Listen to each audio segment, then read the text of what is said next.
between 2019 and 2023, America's going to spend over $400 billion on agricultural subsidies. What this does globally is it artificially lowers the price of goods and distorts the price mechanism.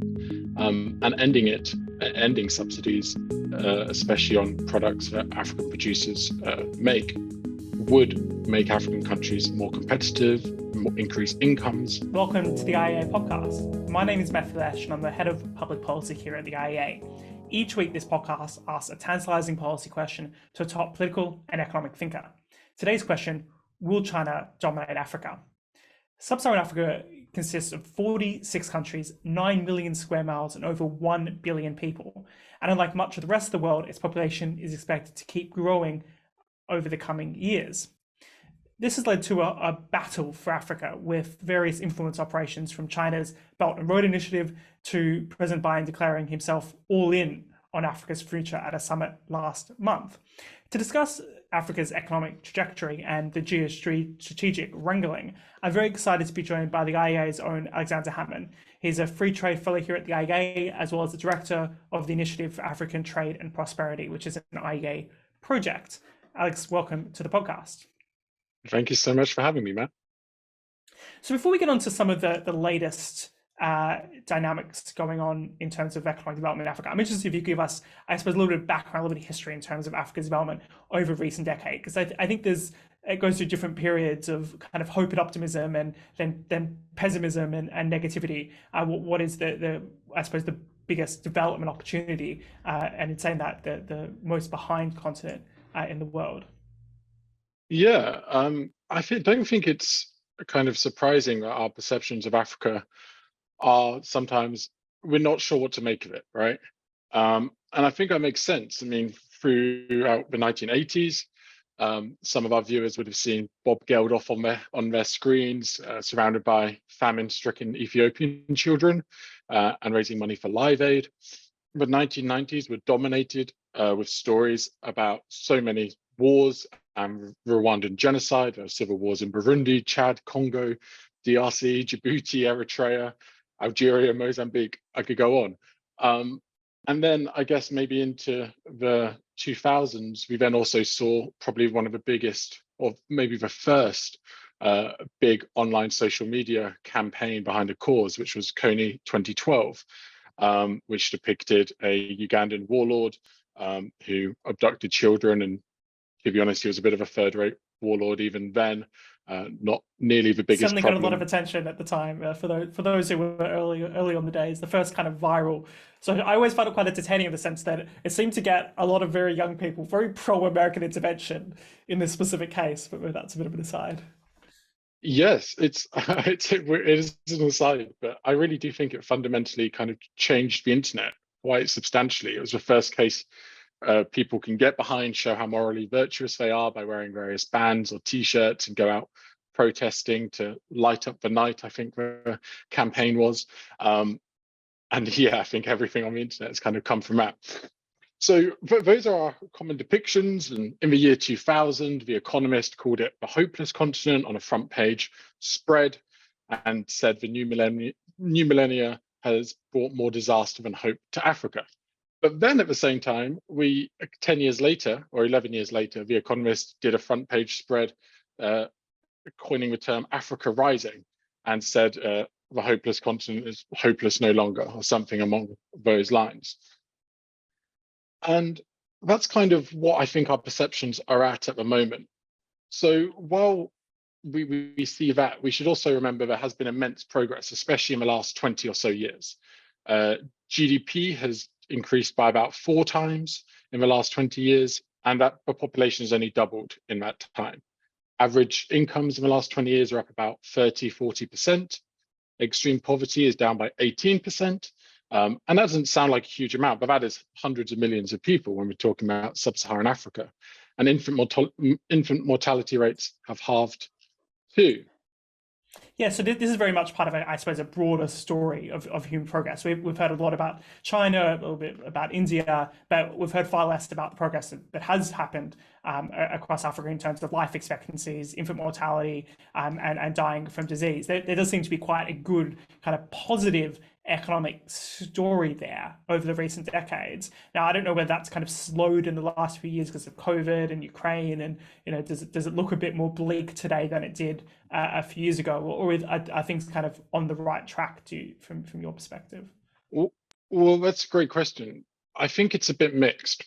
So what we should realize is in the last 20 to 30 years, the economic freedom of the world rankings, which ranks how free economies are, as well as the World Bank doing business report before it was ended a year or two ago, Africa was improving among those metrics very strongly. I mean, their economic freedom score out of 10 went from 4.7 to 6.4-ish. Freedom to trade and sound money rose even more exponentially than that. And the World Bank report shows that things like Africa's regulatory environment is much improved, construction permits are far easier, access to electricity is up, ease of paying taxes is all up. So economically, in the last 20 years, at least policy-wise, it's been doing quite well. But that's a stark contrast to more government-related trends rather than economic. Many African rulers have found ways to get round constitutional checks and balances, remain in power far longer than they said they would, and abuse their power too.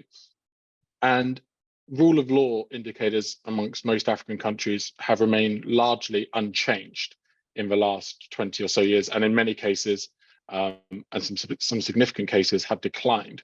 So we've got this weird, we're in this weird spot of economically, it's on the right track for sure. If we continued this for another 20 years, it would be as free as much as Europe economically. But when we're looking at government trends, that really isn't the case. Is the concern then that inevitably you're going to run up against institutional barriers to moving from kind of low to mid to higher income? I think it's very hard typically for countries without very stable kind of rule of law system, for example, to lead to big kind of investments, and it's very hard to see kind of productivity improvements across the economy. And from a development perspective, kind of development 101, if you don't get the institutions right, you're going to struggle to get much further development. Now, you've done some work, quite a lot of work on the African free trade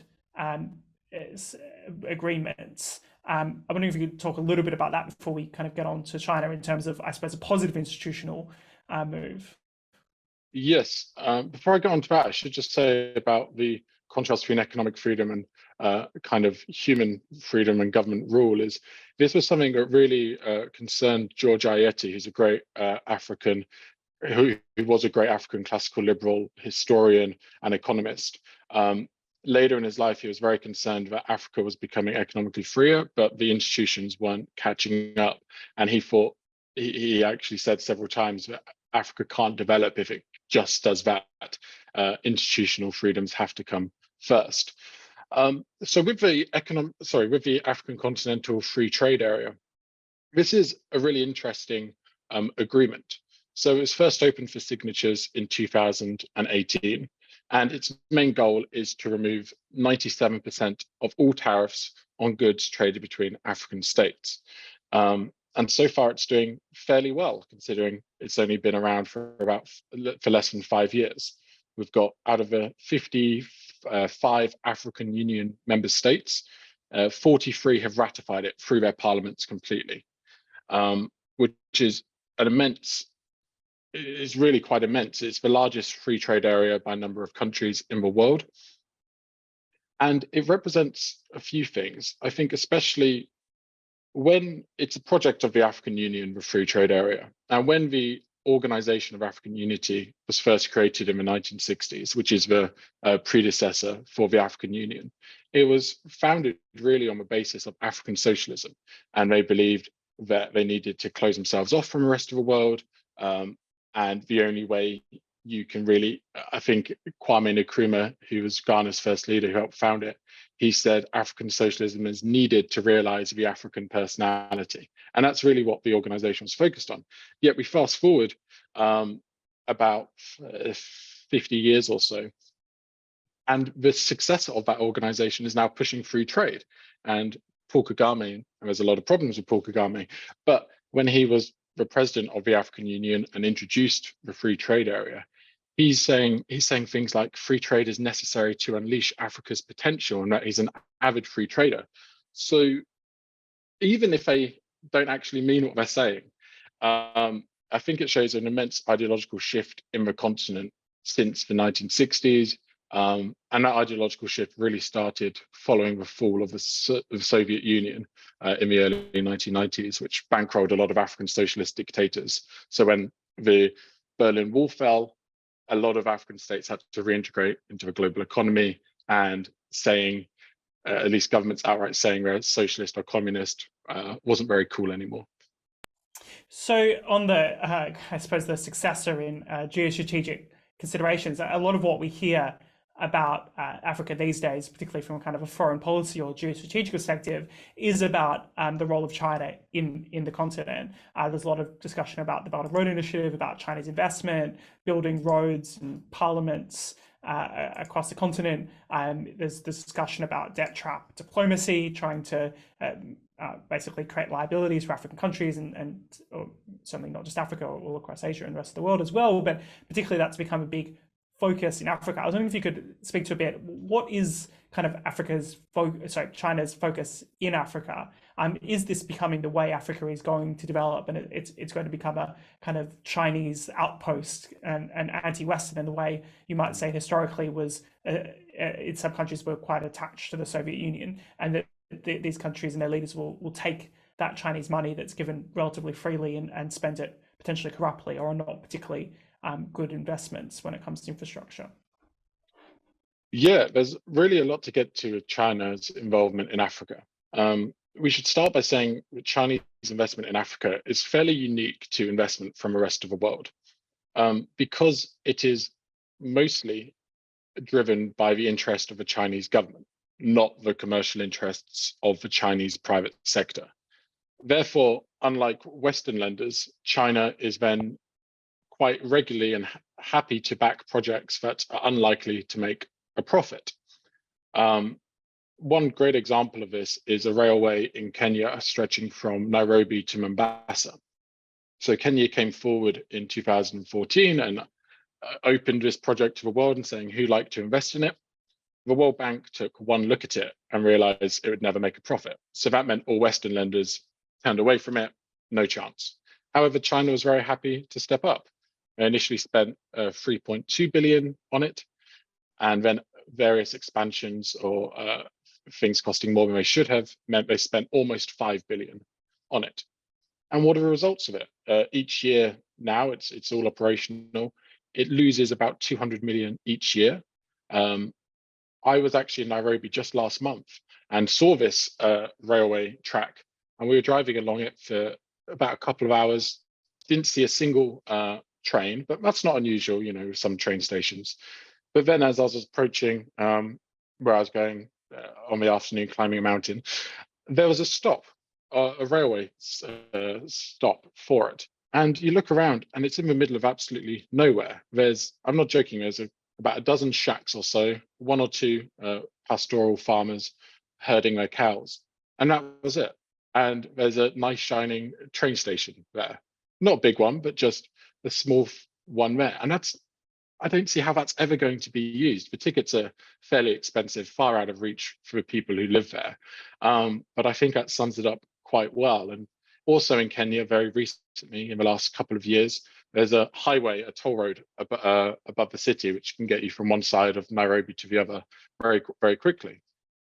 But again, a lot of people can't afford to use it. So we used it a few times. It probably took from halfway to the city to outside the city, it was about $3. But for most people, they can't do that. So they were underneath the highway on another road, completely stuck in traffic. But talking to a lot of the local people, they really do think that they need it. They need these infrastructure projects in order to develop. And I don't know if that's because they look at the West, see all the trains and the nice roads and think, oh, that's what we need to develop. Maybe we don't think about policy for now, we just think about these big projects. But ultimately, to wrap up on the railway, whose fault is it that they spent almost $5 billion on a project that loses money? You could say it was China was being quite predatory by offering to pay for it. But at the end of the day, it is actually the Kenyan government's fault. No one forced them into doing it. And you could argue there's a lot of corruption. So there's a lot of special interests and people who get a fair bit of money from accepting these deals. But at the end of the day, it's the Kenyan government that's stuck with its debt now. And they're the ones who are going to have to deal with it going forward. Yes, I find these infrastructure projects quite fascinating in a few senses. I'm sure there are cases where they are economically productive, but if something is economically productive and profitable, it could probably get Western funding. So a lot of this kind of ends up going to these showpiece infrastructure projects, obviously quite expensive, often built using Chinese labor. They seem, in the first instance, to be a big liability for China. I mean, it's not like they're going to get a good return on that railway by the sounds of it, and therefore you've got to wonder if there was any kind of democratic accountability in China. There'd probably be some questions raised about why a country that still has tens of millions of people in abject poverty is spending billions of yuan buying railways in Kenya that no one's using. It seems like a complete and nutty misallocation of resources. In terms of the impact domestically, it does seem to be like part of this broader story that if you focus on aid and you kind of give governments money, it doesn't create economic activity. It kind of leads to corruption or inefficiencies or misallocation of resources rather than building up kind of enterprising economies. So it doesn't seem like it's particularly good for development purposes. Do you think, though, it is in any way effective in terms of, I suppose, buying influence? I think a lot of concern in America and in the West is that, okay, well, maybe these aren't really economically rational. China won't lead to the development of Africa, but certainly buying votes at the UN or in other kind of international organizations is the real purpose and goal of this. It's kind of an influence peddling operation, and the West is falling behind because it's not engaging properly in this kind of operation. Yeah, it's a great point. So I think their motives are, as you said, trying to build a voting bloc in organizations like the UN to invest their capital from their trade surpluses and find employment for Chinese labor too. However, I think when we talk about influence, we should look just beyond the giving money for projects and then a country owing them money. And a great story of this is the African Union building. And it was built in Addis Ababa in Ethiopia in 2012. And the Chinese built it. And 5 years later, in 2017, in January, one of the workers at the African Union discovered that every night around midnight to 2 a.m., all their servers would do something mysterious and start sending data to Shanghai. So they managed to get some, I believe it was the Algerian army involved to try and debug the place. And they found it was just littered with microphones, with bugs, and I think with some small cameras as well. So imagine if China's for half a decade has been collecting that information. That, I think, not formally in regards to on the world stage, but that means they have a lot of probably dirt on a lot of people in high positions. And China's built around, I think it's around 15 or so parliament buildings across Africa. So there's definitely this influence personally rather than just governments owing money. But all in all, I should say as well, Chinese investment, we should keep it in perspective a little bit too. So in the last 20 years, it is true, it's exploded. It's gone from about $75 million a year to about $4.2 billion in the most recent data we have, whereas the US is just 2.1. So it's investing twice what the US is at the moment. And singly, China is Africa's largest trading partner if we're just looking at countries. Saying that, if we look at total foreign direct investment stock in Africa, quite staggeringly, it's only fourth in the world at 44 billion. And no one would guess this, so it's quite a good kind of a pub quiz question. But the Netherlands has the most foreign direct investment stock in Africa, followed by the UK, France, then China, then the US. So sure, it's catching up quickly, but right now, it's nowhere near the biggest overall. And finally, to wrap up the trade section, is sure, China is Africa's biggest trading partner if we're just looking at countries, but the EU trades more than 2.5 times more with Africa than China. So if we're looking at more regions rather than just countries, the EU has far greater influence than China does in regards to trade. So, in response to a lot of that, I suppose Chinese activity in Africa, just recently, the President Biden in December hosted I think it was a US Africa summit, announced a whole bunch of new investment and trade from the US into Africa. I was wondering if you could talk through what did Biden announce, and is this important and meaningful? Yeah. So to start with, I don't think it's very important and meaningful. So it was the first US Africa summit since 2014. China has them every 2 to 3 years, I believe. I think when Trump came into the White House, he wasn't interested in hosting one, but they've started again. They had a few main objectives. I believe their four main ones were to foster openness and open societies, which sounds great, deliver democratic and security dividends, advance pandemic recovery, and support various climate-related things like adaptation and conservation. Ultimately, I don't think the summit was very good. It announced a lot of money to be invested in Africa, several billions, but they didn't really do. There's a lot of other policies that the US should have pursued if they're actually interested in helping Africa rather than just throwing money at it. For example, they could expand AGOA, which is the African Growth and Opportunity Act. It's like a free trade agreement of sorts they've got with African countries that allow duty-free access to the American market. They should end subsidies for their domestic farming, which is keeping millions of Africans stuck in poverty, and some could easily argue killing thousands of Africans every year by doing that. But from the summit, it seems the answer to America is to copy China, invest more, give more aid, and then also try and help ensure a green-powered industrial revolution, like that's ever happened anywhere in the world before. Yeah, I mean, it does seem like you're trying to leapfrog, I think is the phrase I sometimes use, through the kind of industrial development straight to green development. Doesn't seem particularly realistic. But I think I'll just unpack this a little bit more, because in the sense, and we hear this, unfortunately, I think quite a lot from the Biden administration, is trying to beat China by acting like China, kind of playing the same tactic in terms of doling out money, and rather than playing to where the West's comparative advantage is in terms of encouraging trade, as well as good institutions. I mean, there's the classic arguments about aid itself. Now, I think there are some friends of ours who are a bit more sympathetic to aid, who will say, well, aid is not what it used to be these days. The British differed aid budgets actually quite well spent and quite strategically spent on things like young girls' education in Africa. But in terms of what is going to have the biggest economic impact, it's probably not that aid. It's stimulating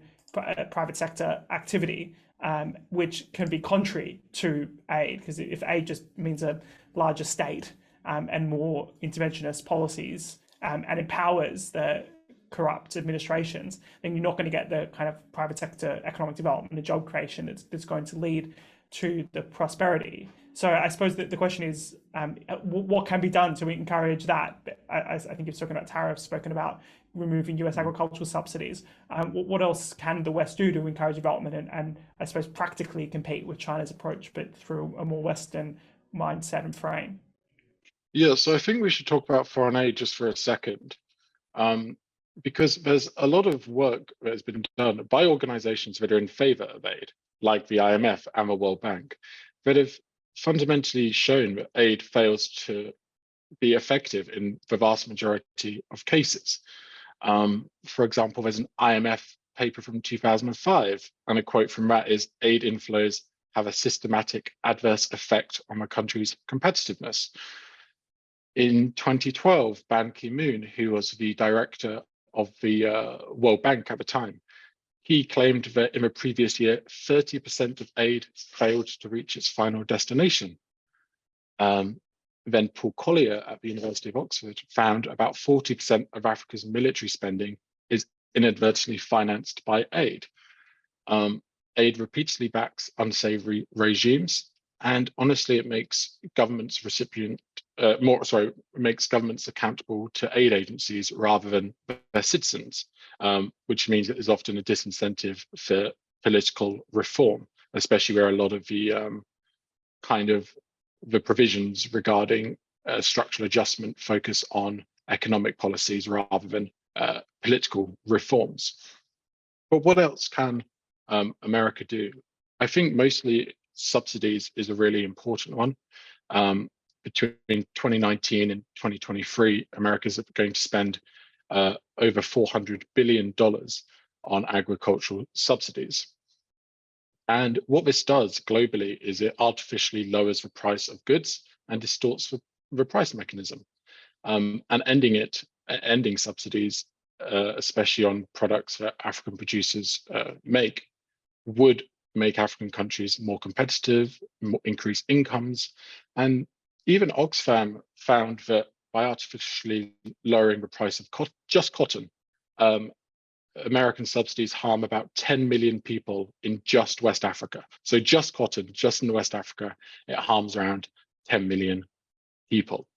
And the World Bank found that this Central and West Africa could make more than 250 million per year if domestic farms stop being subsidized. Is it a similar story for the EU and what opportunities are there for the UK in this respect post-Brexit?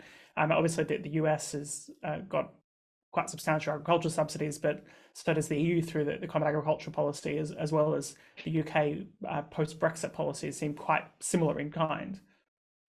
Yeah, the EU has probably been unfairly focusing on America, not only because I'm talking to you from there today, but also because the subsidies the American gives are a lot larger than the EU. So the EU spends around $170 billion a year, whereas America is spending a lot more.